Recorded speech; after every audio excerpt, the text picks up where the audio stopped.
Hello everyone, একটা নতুন blog তোমাদের সাথে শেয়ার করতে চলে এলাম। অনেক দিন পর একটি মেকআপের ভিডিও তোমাদের সাথে শেয়ার করছি। আজকে যেই মেকআপের ভিডিওটা তোমার সাথে শেয়ার করছি, মানে যাকে দেখছো আমি মেকআপ করছি, সে কিন্তু আমার কোনো ক্লায়েন্ট নয়। ইনি হচ্ছেন আমার খুব পরিচিত একজন দিদি। আমি নূপুরদি বলে ডাকি।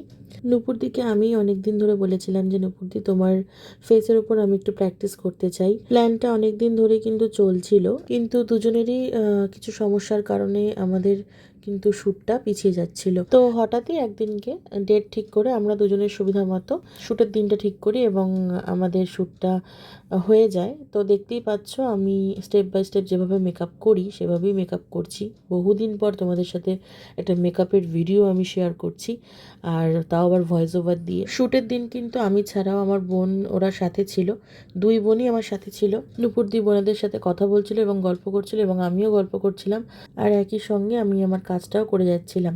আমাদের প্রফেশনে যেহেতু এটা একটা শিল্প এবং সব কিছুই নিজেদের ভালোবেসে করার জিনিস, তো এই ক্ষেত্রে আমি দেখেছি একটা জিনিস খেয়াল করে, বহুদিন যদি এই কাজটার থেকে আমরা ডিটাচ হয়ে যাই কোনো কারণে, তাহলে কিন্তু আমাদের হাত বসে যাওয়ার অনেকভাবে চান্স থাকে। আমি এই জিনিসটা আরও বেশি করে উপলব্ধি করেছিলাম সেই সময়টা যখন আমার মোটামুটি প্রায় 3 মাস কি 4 মাস মতো আমার কাজটা পুরো বন্ধ ছিল। আমার এই ভালোবাসার কাজটা পুরোপুরি বন্ধ ছিল। সেই জিনিসটা আমি তখন বেশ ভালোভাবে উপলব্ধি করতে পেরেছি। আর শ্যুটটা বন্ধ কেন ছিল সেটা আমি অনেক দিন আগেই তোমাদের সাথে ভিডিওতে শেয়ার করেছিলাম।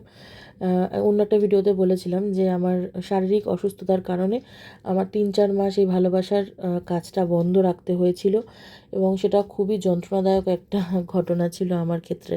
তো যাই হোক, আর এই যে শ্যুটটা তোমরা দেখছো, এই প্র্যাকটিসটা আর কি, এই প্র্যাকটিসটা হচ্ছে আমি এমনি বাড়িতে নর্মাল ফোনেই করছি, তোমরা দেখেই বুঝতে পারছো। আর এটা কিন্তু অনেক দিন আগেকার ভিডিও, এটা মোটামুটি জানুয়ারির দিককার ভিডিও। আমি ভিডিওগুলো আমার ফোনের মধ্যে জমা হয়ে রয়েছে, বাট এডিট করা একদমই আমার পক্ষে পসিবল হয়নি। আমি কদিন ভীষণ ব্যস্ত ছিলাম। নূপুরদির ফুল লুকটা তোমাদের সাথে শেয়ার করলাম, কেমন লাগছে জানিও। আর পেছনে যে একটা ছোট্ট পুচকিকে সঙ্গে সঙ্গে সরে যেতে দেখলে, ওটা কিন্তু নূপুরদিরই ছেলে। নূপুরদির একটি ছেলে এবং একটি মেয়ে রয়েছে, খুব মিষ্টি। তো ফাইনালি জানিও নূপুরদির ফাইনাল লুকটা তোমাদের কেমন লাগলো। আমি আমার মতো করেই নূপুরদিকে সেদিনকে সাজিয়েছিলাম। তো আজকের মতো ভিডিও এখানেই শেষ করছি, আর এরপরে অনেকগুলো ভিডিও পরপর ঠিক আসবে, কারণ অনেক ভিডিও ফোনে জমে রয়েছে এখনো পর্যন্ত। এডিট করার অভাবে, এডিটের সময়ের অভাবে আমি কিন্তু পোস্ট করতে পারছি না। তো সবাই ভালো থেকো, সুস্থ থেকো। পরে অন্য কোনো একটা ব্লগে তোমাদের সাথে আবার দেখা হচ্ছে। Thanks for watching. বাই। সবাই ভালো থেকো।